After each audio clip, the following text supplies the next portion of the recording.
Hello, friends. My name is Gaurav Kalra, and welcome to day 5 of my 75 days EMA Golden Crossover Challenge.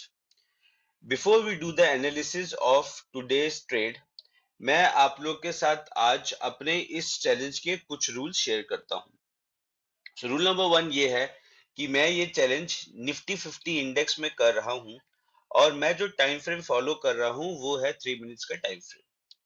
Rule number 2 is that कि मैं currently इस challenge को maximum 2 lot of Nifty यानी कि 50 volume से कर रहा हूं। Third rule and the most important rule for me is that कि मैं इस चैलेंज में पर ट्रेड कितना एसएल लेने के लिए तैयार हूं। अभी मैंने पर ट्रेड 20 पॉइंट्स का एसएल रखा है। दैट मीन्स कि जब मैं कोई भी ट्रेड में एंटर करता हूं तो मैं मेंटली 1000 रुपीज लूज करने के लिए तैयार हूं। So for me, this is the most important rule because this rule helps me to maintain my money management and mindset.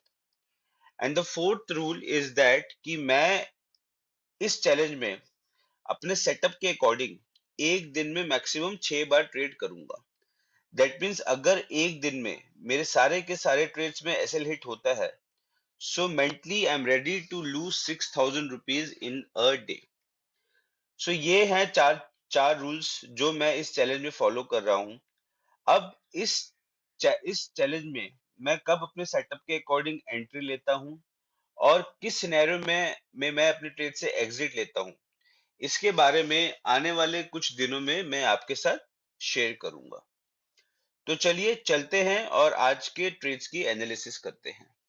तो अगर हम आज के निफ्टी 50 का चार्ट देखते हैं तो मॉर्निंग में निफ्टी थोड़ा गैप डाउन हुआ और गैप डाउन होने के बाद पहली ही कैंडल ने पूरा रिकवर करके अपवर्ड मूवमेंट स्टार्ट कर दी।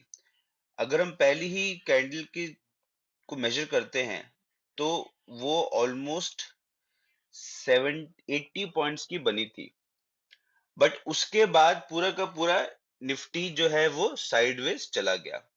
अब इसका सबसे बड़ा रीजन ये है कि अगर आपने मॉर्निंग में इंडिया विक्स का चार्ट देखा था, मैं आपको कुछ दिखाता हूं।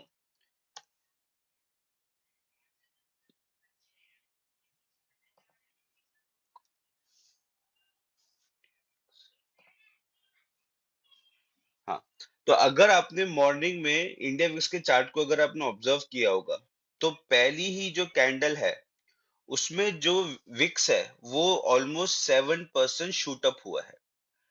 अब अगर आपको इंडिया विक्स के बारे में नहीं पता, ठीक है, इंडिया विक्स जिसको हम इंडिया वॉलेटिलिटी इंडेक्स बोलते हैं, अगर आपको इसके बारे में डिटेल में इंफॉर्मेशन चाहिए, ओके, तो प्लीज कमेंट कमेंट बॉक्स में मेंशन कीजिएगा और मैं आप लोग के लिए इसके बारे में एक डिटेल वीडियो बनाऊंगा।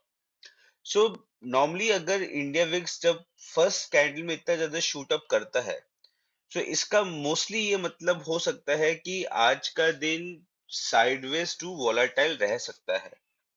और इसलिए अगर हम आज का चार्ट देखते हैं, पहली कैंडल के बाद सारा का सारा दिन एकदम वोलाटाइल रहा है। अगर हम इसको एक बॉक्स में बनाएंगे तो ये देखिए, इनफैक्ट अगर आप लास्ट कैंडल को भी देखते हैं, लास्ट कैंडल जो है वो पहली कैंडल के विक से नीचे ही क्लोज हुई है। आज पूरा का पूरा मार्केट साइडवेज रहा है। जिसकी वजह से अगर मैं आपको अपने ट्रेड्स दिखाता हूं,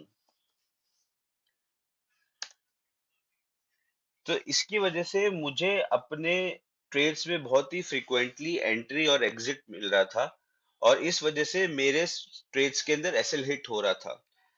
अगर मैं आप लोग के सामने कैंडल्स को हाइड करके सिर्फ ईमा 30 और ईमा 10 इंडिकेटर का चार्ट दिखाता हूं, तो आप देखेंगे कि मार्केट किस तरह से पूरा का पूरा साइडवेज चल रहा था। ओके, बट ट्रेड नंबर 6 ने जब पी में सेटअप बनाया और मैंने जब ट्रेड नंबर 6 पे एंट्री ली तो उसमें मुझे काफी अच्छा प्रॉफिट हुआ। मैंने प्रीमियम में almost like 35 to 38 points capture किए हैं, तो जिसकी वजह से मेरा उसके अंदर काफी अच्छा एक जो मेरे लॉसेस थे वो थोड़े बहुत रिकवर हुए हैं। तो फ्रेंड्स, आज मैंने पूरे दिन में अराउंड 4250 का लॉस बुक किया है। सो दोस्तों, ये था मेरे आज के ट्रेड्स की एनालिसिस। और अगर आपको मेरे वीडियोस पसंद आ रहे हैं, so please subscribe to my channel and like my videos. और अगर आपका कोई दोस्त या फिर आपका कोई रिलेटिव इंट्राडे निफ्टी में ट्रेड करता है, तो प्लीज मेरे वीडियोस उन लोग के साथ भी शेयर कीजिएगा। So thank you for watching my videos. Okay, so मिलते हैं on day 6 of this 75 days challenge. Thank you and see you tomorrow.